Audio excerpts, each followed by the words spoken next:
Welcome to the Optimalist podcast, where we examine just what it takes to ensure humans flourish in the age of AI.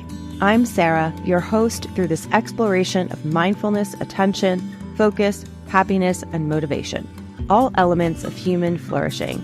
So how do we cultivate them? This week, I'm joined by Kasa. Anne is a veteran of the education field who previously served as a pre-K to 4th grade instructional coach, a pre-K to 5th grade literacy coach and reading specialist, and a classroom teacher at multiple grade levels. Anne is a Google-certified instructional technology coach with the Learning Technology Center, serving Burnham School District 154.5 and Sauk Village School District 168. She's also a facilitator for North Central College's Character Education Certification Program and a yoga teacher at Yoga 360. She believes strongly in supporting educators and students through hands-on practice and embedded mindfulness-based SEL activities. Listen as Anne and I discuss ways to embed mindfulness-based SEL experiences into the day, as well as how to build student awareness of their involvement in the classroom environment. All of this and more in today's conversation. Right now, I'm an instructional technology coach for the Learning Technology Center, like you said, and it was a long journey, but I started out actually going to school to get my daycare certificate. I was going to run a daycare, and I got so entrenched in child psychology that I decided to go the full bachelor's degree and become a classroom teacher. And I loved that so much where I fell in love with teaching reading, and so I became a reading specialist / instructional coach. So halftime reading specialist, halftime coach. And that's when I really got to know what was then called ICE, Illinois Computing Educators. And I started working with one of their small chapters and joined the board there. And that's where the ed tech came in. And the whole time in the classroom, I was learning SEL, and in my personal life, I was learning meditation, mindfulness, yoga. And then things kept turning and the wheels kept changing. And now I am this strange educational technology, yogi, mindfulness, SEL facilitator, little unicorn. I guess in a typical week or, a stretch of time doing the work that you do now with all of these kind of mini roles combined, what would you say is, I don't even know if I want to say the best part or your favorite part or the part that you find to be the most rewarding? What do you find to be the most, I guess, rewarding or joyful about what you're doing? That's a super easy one. I get to help people. And I'm a helper by nature, and I'm a nurturer. And so what I get to do is I get to find teachers who are looking for support, and I get to go on their journey with them. And I'm lucky enough to work with 2 different school districts. So I'm in a different school every day. And so I'll find a teacher who is requesting support in an area, and I get to go in and just kind of put my hand on their shoulder and figuratively just walk next to them, keeping them moving forward. And then they have somebody to lean on. One district that I work in, it's a one school district. And so it's one teacher per grade level. So they don't really have a team, but when I get to come in, I get to be their teammate. And so I get to see pre-K through 8th grade curriculum. So I get to help teachers be like, oh, you don't really need to go that far. Let's stick here. And next year's teacher is going to really dig into that. And so I can just help navigate the streams and, say, let's take this off your plate, and just a little fresh perspective. So that's my favorite thing, being able to help others and be there to support someone. Because I know when I was in the classroom, I didn't have a coach, and it was tough. Neither did I. I'm always jealous when I do these conversations with people and they talk about stuff like this, because I never had a coach.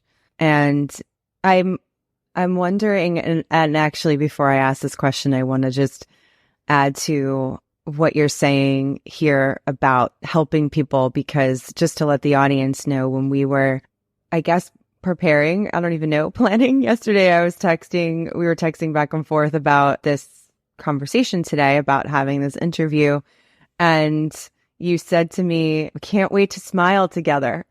That is so indicative, I think, of the way you look at everything. And it's, I think that fits perfectly with the way you described your job. And so I would like to see if you can maybe help us, I guess, define how would we think about the difference between what people normally think of as SEL in a school and what we're calling now mindfulness-based SEL. Is there a major difference between these two entities, or can they be kind of seamlessly thought of as the same? Like where does that line fall? It's a very twiggly line because I think I also teach for North Central College, and I facilitate their character education program. And right now we are working with a district to boost up the character education program with additional hours on SEL and mindfulness. And so I'm kind of working right now on showing how mindfulness, character education, SEL, they all blend together and support each other. And so when I think about SEL, character education, anything in that realm, I think of that as the plate that holds everything academic. And when I think of mindfulness, I think of that as the hand that holds the plate, if that makes sense. Because with mindfulness, you are in the present moment. And when you're in the present moment, you're practicing non-judgment. You have curiosity. You're fully focused. You're fully engaged. You are right here, right now. Nothing else is coming in. Now we're ready to take those SEL skills, those character building skills, and implement them, learn them, practice them. Because if we're not being mindful and we're trying to put those tools in place, we're not going to be engaging with them as fully as we can, and we're not going to be getting the outcomes that we're looking for. So when we practice mindfulness first, and then we build on from there, almost like if you think of photography where you have a camera, that camera is the mindfulness, and the different lenses that we put on there can be SEL tools. Like I said, squiggly line, but they're all in each other. Do you do a lot of work with adults in this? Do you find you have to do a lot of training with adults and teachers first before any of this makes its way to students?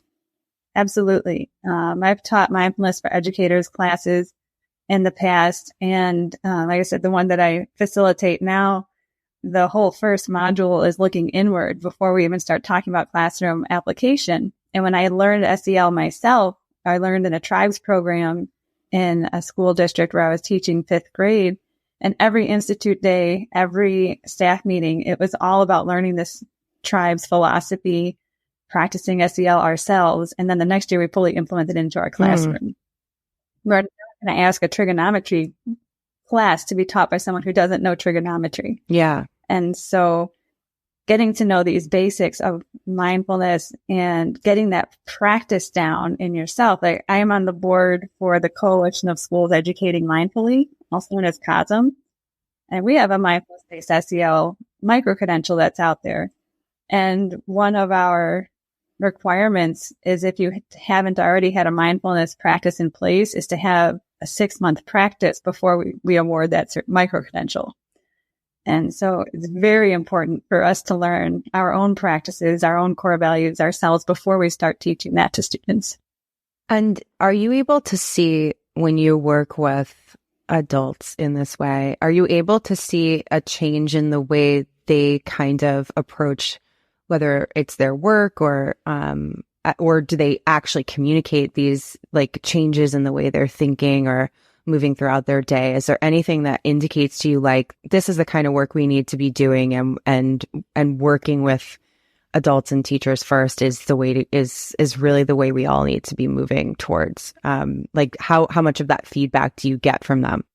Absolutely. Some is instant. Like just yesterday, I was on a call where I was talking about mindfulness with some participants, and one of the ladies kind of stopped me in the middle and she goes, "I just want to let you know, I was going back and forth on taking your class because it's summer and I needed a break, but I know I'm in the right place now."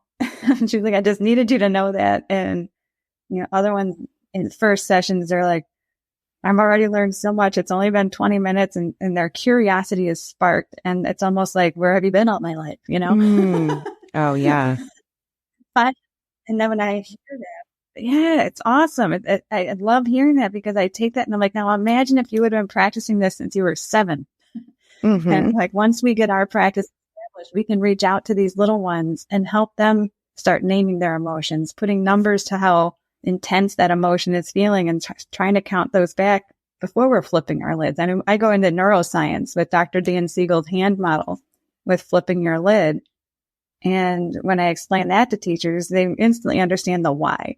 So this is why we're going to do this. And this is how we're going to keep from flipping our lid. That's awesome. Yeah, that does sound awesome. And it's so important when you do bring up the science behind what it is that you're doing and what's happening in the brain and the body connection and all of that. It is really kind of amazing to watch. I mean, I feel it myself when I study these things and look at them more deeply, but to see groups of people like have that light bulb go off, it's really quite amazing and rewarding, I think, because it all comes together. And I think just when I talk to people like yourself who are doing this kind of work every day with tons of different people, it's something that it's like a universal experience that we all wish that more of us could be exposed to, in a way that makes it feel accessible and connects it to what we know is going on in our brain and we just don't know why. Like, I don't know. It just feels like this is just something that shouldn't even be a question. Like we should all be moving towards this kind of a program. We would definitely all benefit from that. Yeah. And so with that, I wanted to ask, is there any kind of, and what kind is it, like any kind of resistance that you get from adults when it comes to starting this work on their own individual journey? A lot of times the most resistance that I will get is when it gets taken out of the classroom perspective and put into that personal life perspective. I've noticed that a parent has a very hard time implementing it as a parent. Speaking of self-care activities, taking time for self, like I talk about how is your well-being, and I'll put up 2 pictures of a dry well and an overflowing well. And it's a kind of a play on words. And I'll say, if we keep giving and giving, the world will keep taking and taking. We only have so much. Mm-hmm. And so how is our well-being? If our well is empty, we can't give to anybody. And if our well is just to the top, then we have just enough for us. And so we have to make sure that we're creating opportunity for our well-being to just overflow so we can give to others. And I'm like, that means taking a nap. That means saying no to driving somebody to something. And parents struggle with that. I think it's selfish, and teachers sometimes struggle with, I'm like, don't grade that tonight. Grade that tomorrow. Mm-hmm. You need to get your rest. And I don't know how to exactly frame it, but it's a way where it's almost like we're sacrificing ourselves for the benefit of others. And then the question I always ask, is that what you want your children to do as they grow up? And every parent is like, no, I want them to take care of themselves. We need to show them how. And us modeling, us like saying, I can't take you right now because I need to take care of this. And then if that child is, they don't have that neuroplasticity or that prefrontal cortex fully developed, the rationalization of what they're saying, that's how they're going to learn. And by watching us say, I can't do that right now because, and when we have those conversations with our children at home, with people at home, if we don't have children at home, just with anybody, because when we know what our core values are and we're living aligned to those core values, that's how we make our decisions. And that's how we keep ourselves on a positive self-care path. And if something is taking us out of that alignment, we have to say, oh, I'm out of alignment right now. I can't do all of that. And that's what I see people struggling with. And that level of awareness is something that takes practice, because I think, so much practice. And I think you and I both know, like we hear people, I'm sure you get this a lot in your initial conversations or beginning these kind of classes with people where they are aware that they're kind of aware that something's either a problem or that they do certain things or say certain things that they know maybe aren't the best. But the meta awareness comes when you can recognize it regularly and not just be like, oh yeah, I know that I scroll, Instagram when I'm talking to other people.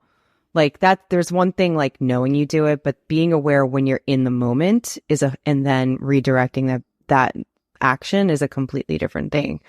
And I think that's the practice and the journey of that self-directed, being able to self-direct your attention, I think. It made me think about focus, because how often do we know what focus really is? You know, Ellen Keene is an amazing reading researcher with reading strategies who I was able to work with for a couple of years. I just love her and her work. She wrote a book, and she would talk about her inspiration for this book was a child she was working with, who she was having one-to-one or reading conference with. And she asked the child, does that make sense? And the child started crying. And she goes, what does make sense mean? Everybody asks me, does that make sense? Does this make sense? But nobody ever told me what makes sense means. And I always connect to that, to focus and engagement, because we'll ask a student, you need to refocus. Are you focused? Are you engaged? Did we even take the time to show them what that feels like, looks like, and sounds like? Mm-hmm.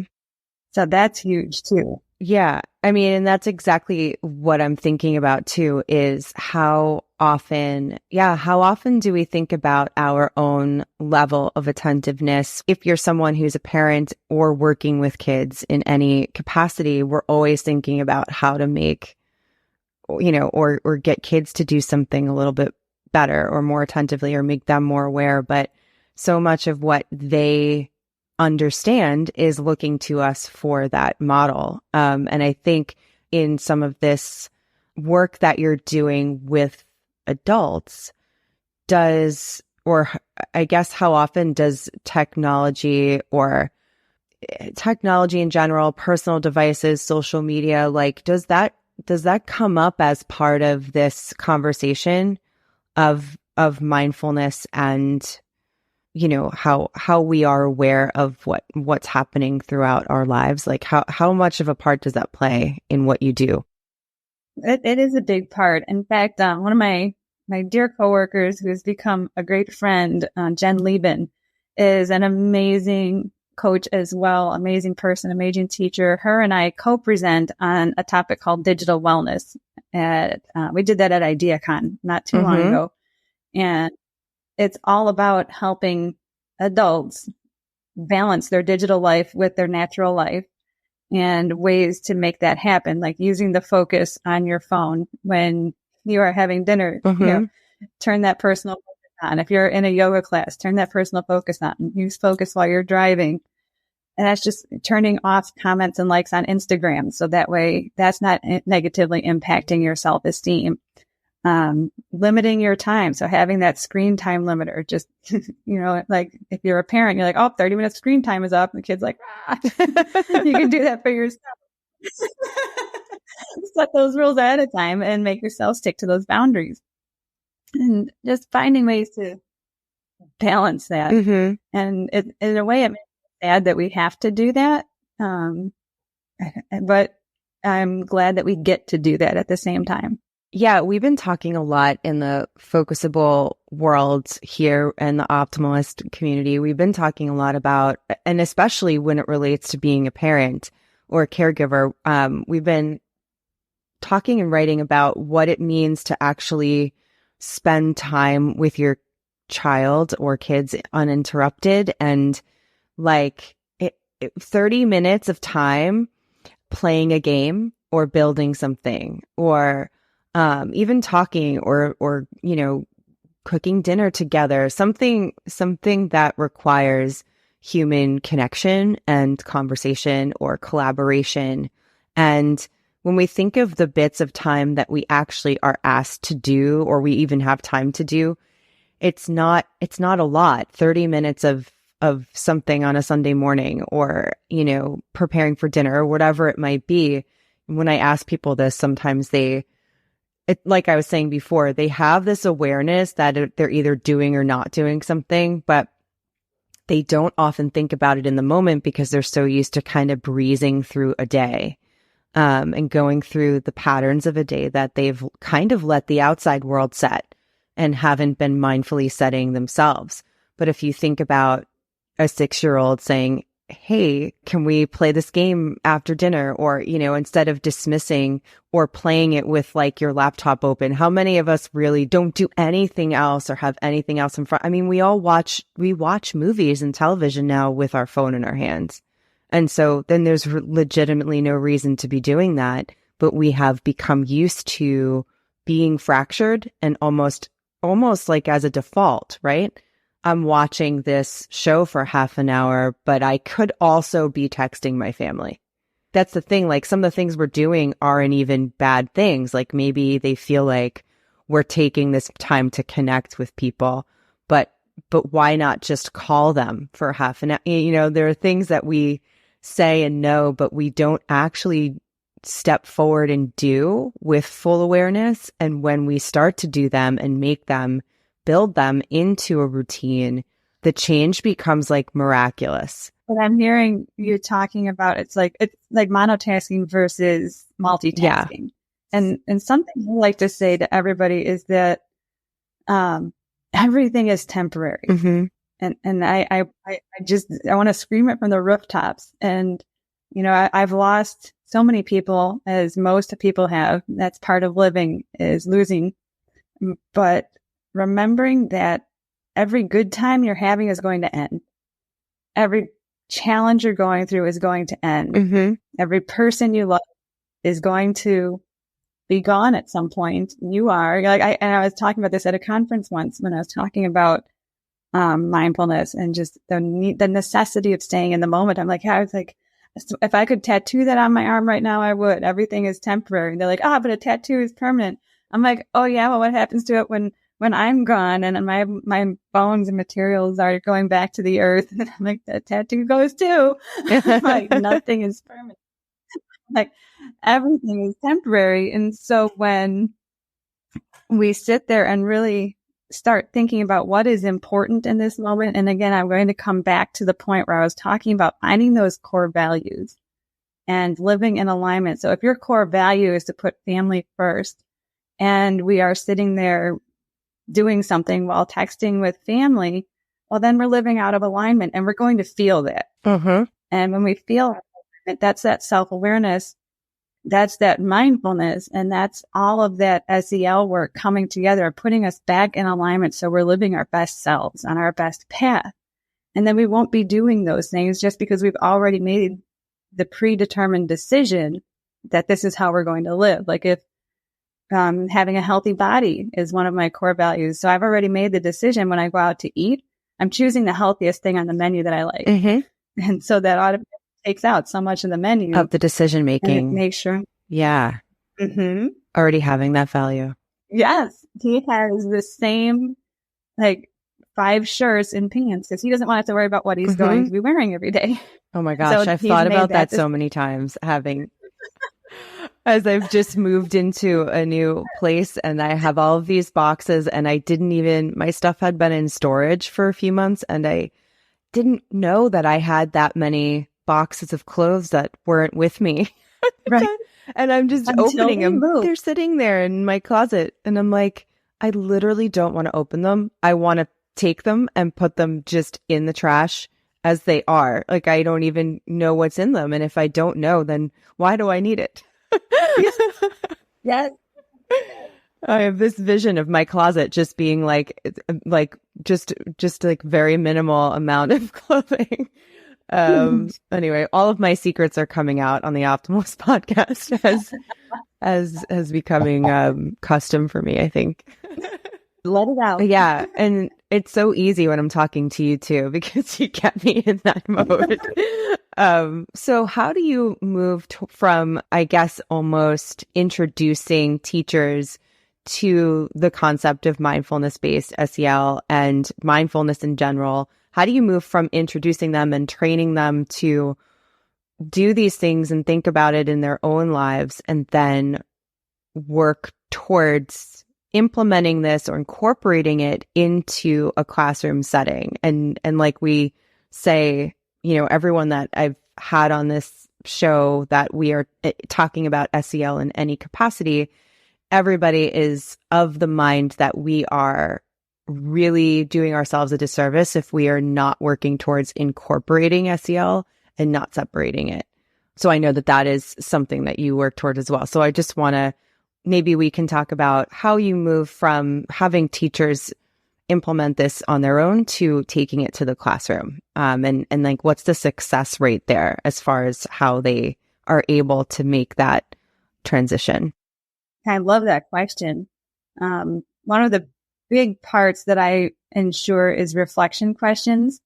So I will ask, how do you feel now after we've practiced this? How did you feel before? How did you feel during? How did you feel after? And then I always say, how will this work best in your practice? Meaning at work. In your current practice, how can you embed this? And then we'll have discussions. So it's constantly, as we're learning something, I'll ask, when's the best time to use this in class? Like, we'll do a mindful line drawing where it's just 1 minute and you take out a piece of paper and a pen.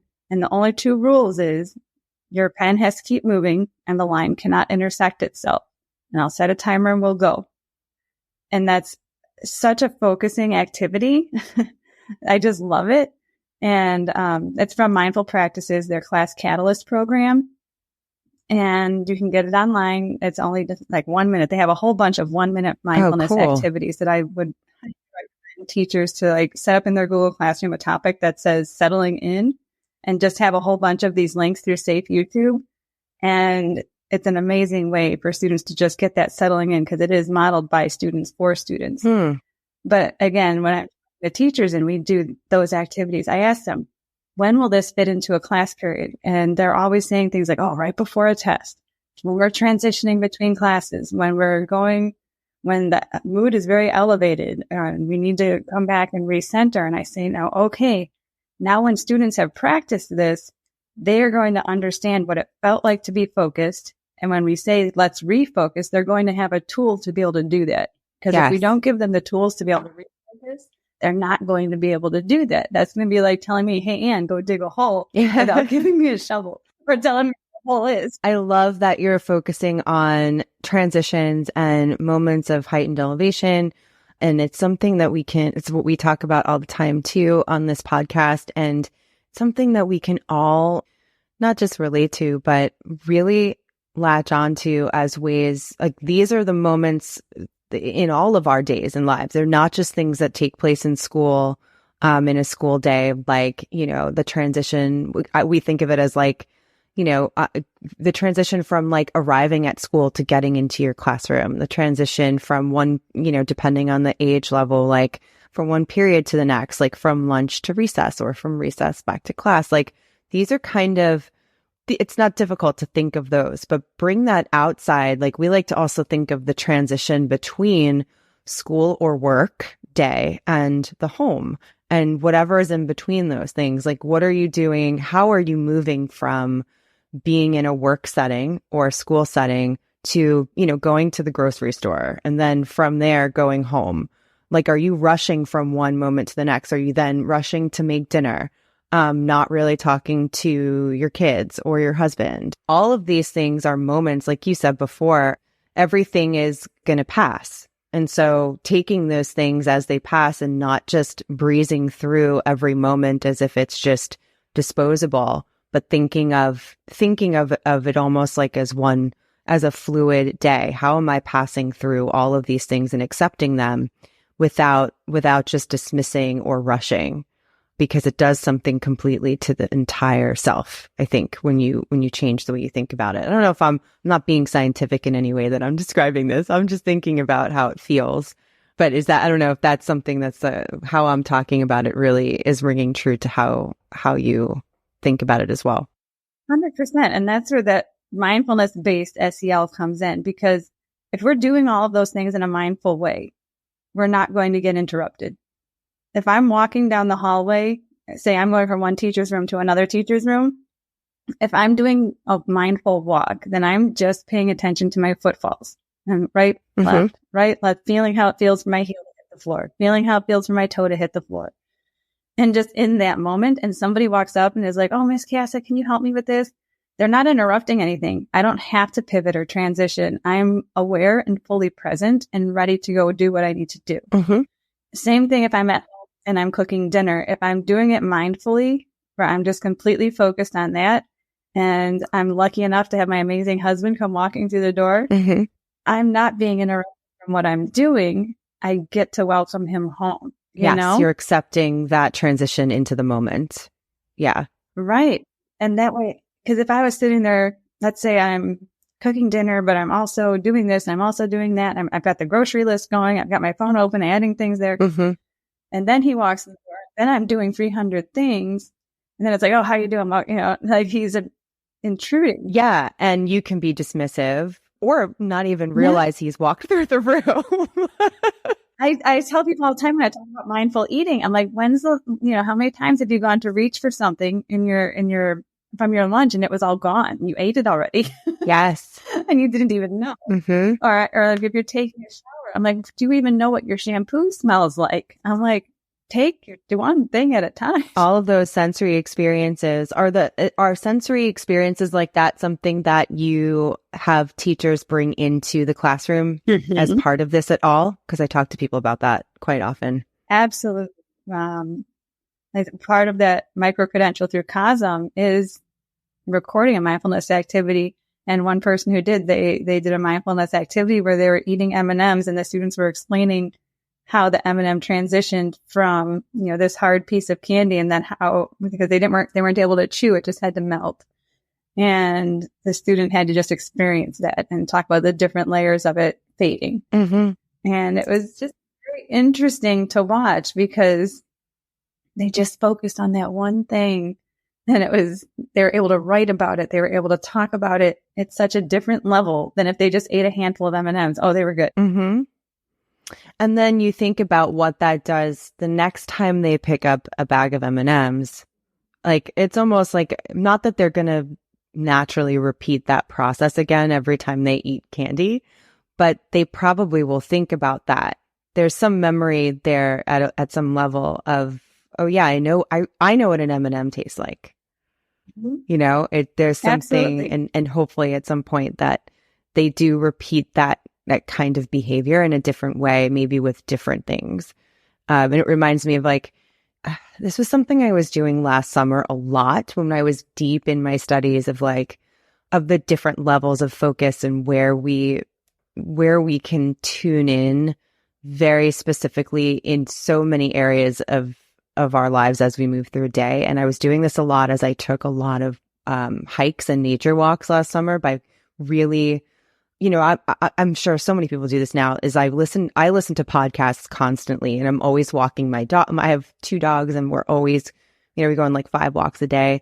So it's just inevitable that I always have headphones in and I'm listening to pieces of a podcast that I'm listening to throughout the day.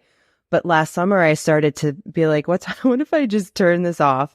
And, if I go on 5 walks a day, 1 or 2 of them I cannot listen to something. And instead of just not listening, while I'm walking, I'm looking at really closely at the trees or the leaves or it could be anything. It could literally just be the grounds, the pavement, the dirt.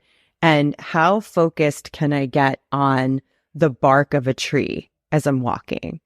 I know I'm not stopping and staring at the bark of a tree while my dogs are with me. I'm not doing that, but I'm walking, and as things pass me, I'm looking at them and taking them in and actually challenging myself to focus on something specific. And then we move on because we are in movement.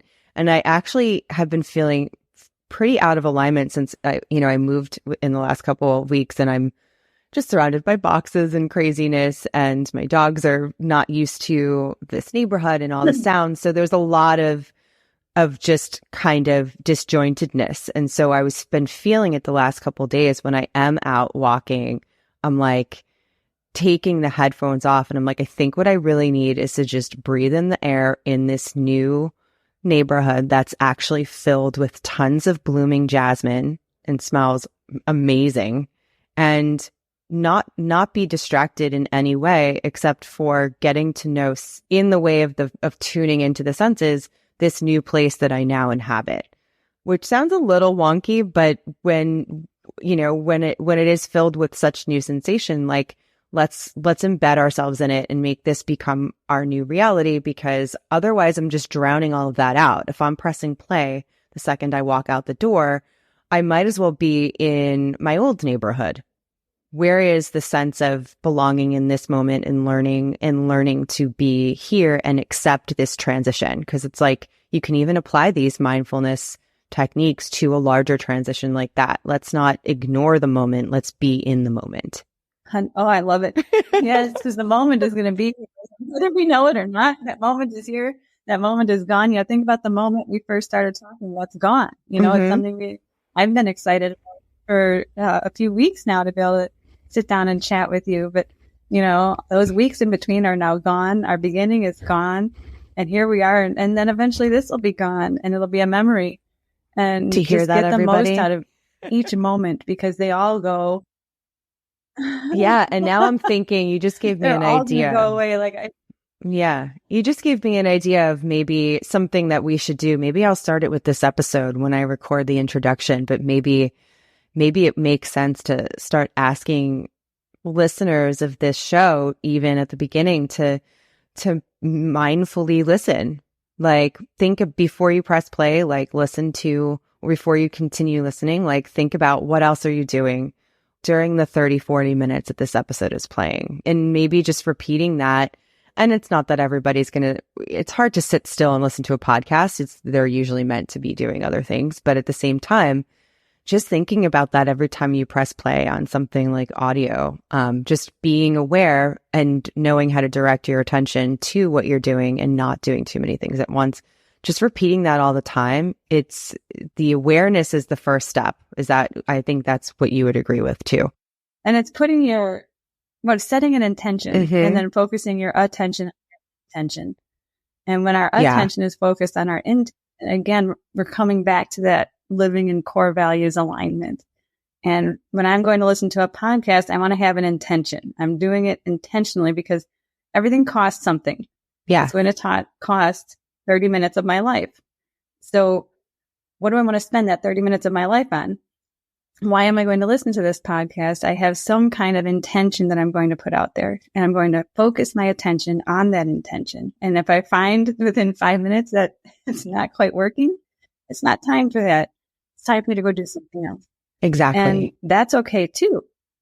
Knowing where our attention needs to go and then following it, but making sure we also set, okay, if I do need to sit down and focus on this right now, those distractors that come in, we can put them in little bubbles, pretend like we have a little feather and just focus away. And that's where that mindfulness comes in. And again, why I say mindfulness is the arm that holds the plate of SEL and character and things of that nature, because without being able to stay focused and notice when our thoughts are starting to ramble and bring ourselves back, because our thoughts will always go.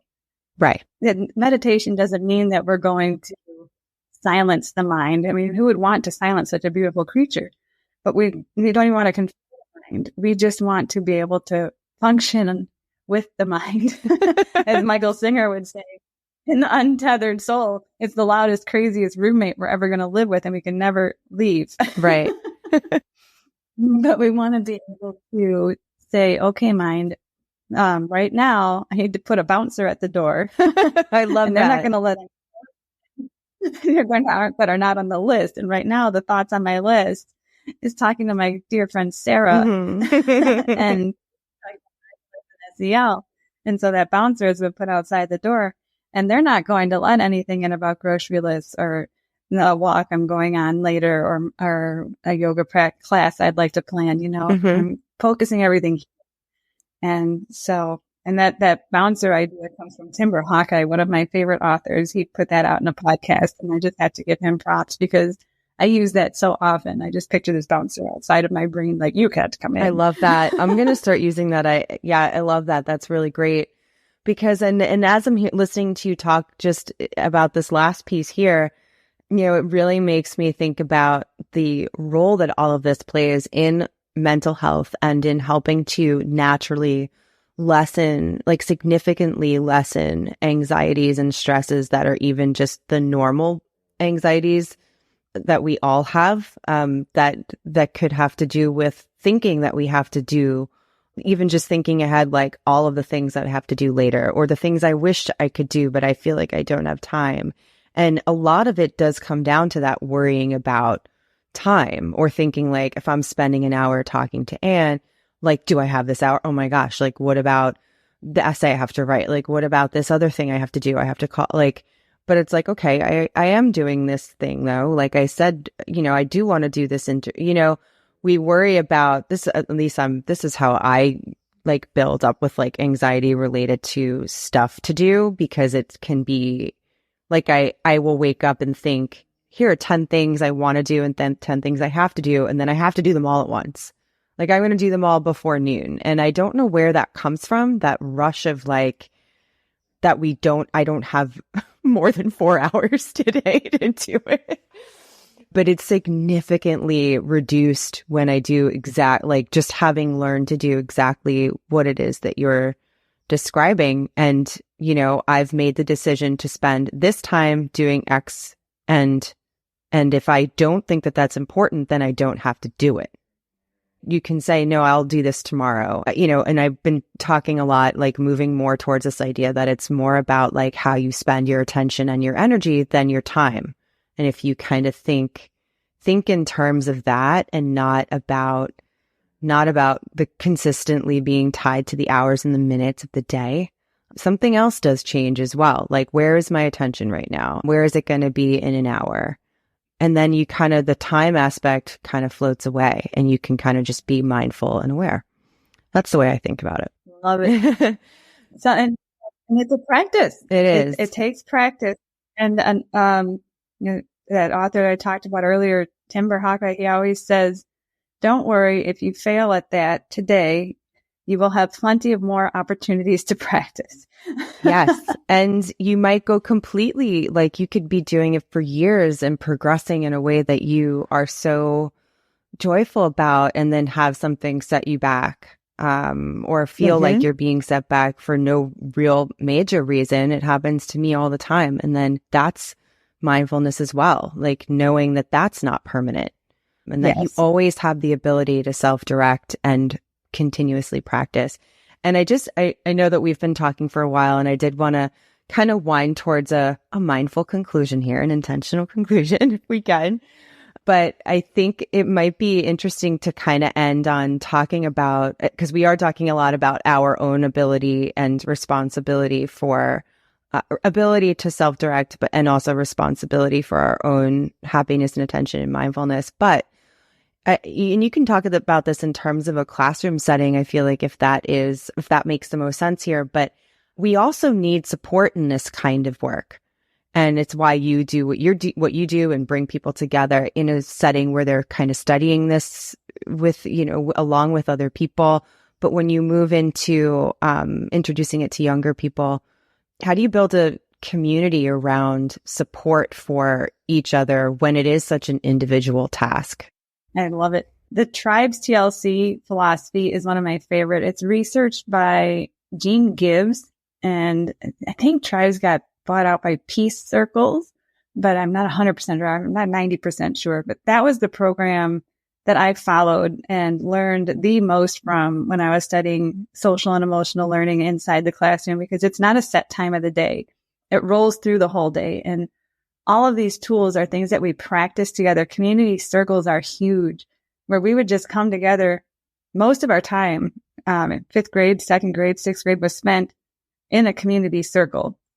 If we were in what we called our little desk groups, then that was like direct learning time, where I was lecturing or giving a mini lesson. But if we were doing independent work, if I was conferring, if we were doing guided reading groups or whatever we were working on, I was in the mix with the kids, and we would be in community circles having discussions. We would play games in community circles. So we got comfortable there, and we would play, we would play out scenarios in community circle that the students would create. Oh, cool. So they would have a box. They can create scenarios and put it in this box. They didn't have to say who it was from. We had boxes for all kinds of stuff. We had appreciation boxes. They can put appreciation. And all of those things get read in community circle. And we didn't have class rules. We had class agreements and expectations. So there was no. There was always, let's do this. So it was the 4 agreements that I always put out there was, let's make sure that we are showing mutual respect. for each other and each other's property. Let's practice attentive listening. Let's give appreciations instead of put downs. And the right to pass was always huge, because say the teacher calls on a student and they're not ready to answer, they could say, I'd like to use my right to pass, please. Oh, that's great. So respectful. I love that. Like, yeah, absolutely. They knew I was coming back to them, and I would make sure to come back to them, but they needed some time, or maybe they wanted somebody else to say something first. I love that phrasing, the right to pass. That's I love it. That's the Gene Gibbs, and it's beautiful, and it's all about building community together, because we can't. And there was a shared poem that I would start the school with, and it was about, we have to do this together, because there's nothing that a teacher can do by themselves to make it a positive learning environment. Oh, yes. And that even, like still thinking about the language, the specific language for some of these things too, because what you're saying there, even with just the right to pass, that it's giving the group the responsibility and trust in each other, and also almost in a silent way, helping you with that trust yourself, because you have to know, okay, I'm going to pass this now, but I do have to figure out how to come back to it mentally. It is mindful, even in, like, I think I like thinking of it as like it's like silently also whispering to you, we're going to come back and talk about this again, but it's okay if you can't right now. And what's more mindful than that? Right. It's beautiful, because it builds, like you said, that trust. Trust is so important, not just between students and teachers, but between students and other students. Yeah. It's hard to be a kid. Yeah. It is very hard. And when we were talking earlier about transitions, one student's experience at lunch may be terrible, and then they're coming back to the classroom. And if we just start off, boom, learning, then we didn't give them that chance to either express what happened, process what happened, self-manage, giving that time to, okay, let's deal with this and handle this, then we're really missing out on an opportunity for that person to grow and for us to help. And if we don't provide each other, the students, chances to help other students, they're not going to be given as many opportunities to build empathy and compassion. Yes, exactly. And care. I always tell my students, I'm like, if we don't ask for help, we're depriving somebody else of the ability to help. And that helps people ask. And I'm like, wouldn't you want to help somebody if they're feeling this way? And they say, of course I would. I said, well, then give somebody the chance to help you. Yeah, if we all stayed, you think of a class of kids, if everyone stayed in their own bubble, what would that look like? It's not anything. This was a great way to wind down, I think. And is there anything you'd like to give before we do our wrapping couple last wrapping questions about you? Is there anything you'd like to leave educators or parents and caregivers, anyone that works with or spends any time with kids, any kind of last minute, maybe tips or advice if they're looking to move more into this kind of work with students? Yes. Something that I just heard recently, somebody talking about on a podcast, where they put it out there where everybody feels as though they are the director of their life. Like on a movie set, and they have a script, and they're expecting everybody to follow this script. And when someone's not following that script, they want to yell cut. But we have to remember that every individual is a director. Yes. And they have their scripts that they're expecting other people to go. And they have a script that they're expecting to live their life by. And so remembering that the way we think things should go, listen to that word should being used. The word should is one of the most negative words in our language. And please alleviate it as much as possible. It just implies we're not doing it. My little sidebar. So, yeah. Sitting in the director's seat, we're thinking everybody should be living by the way we want them to.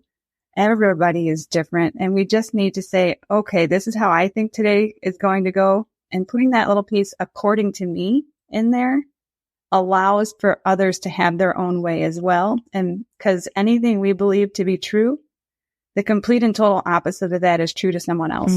And that needs to be respected. And allowed to happen. And that's how people grow.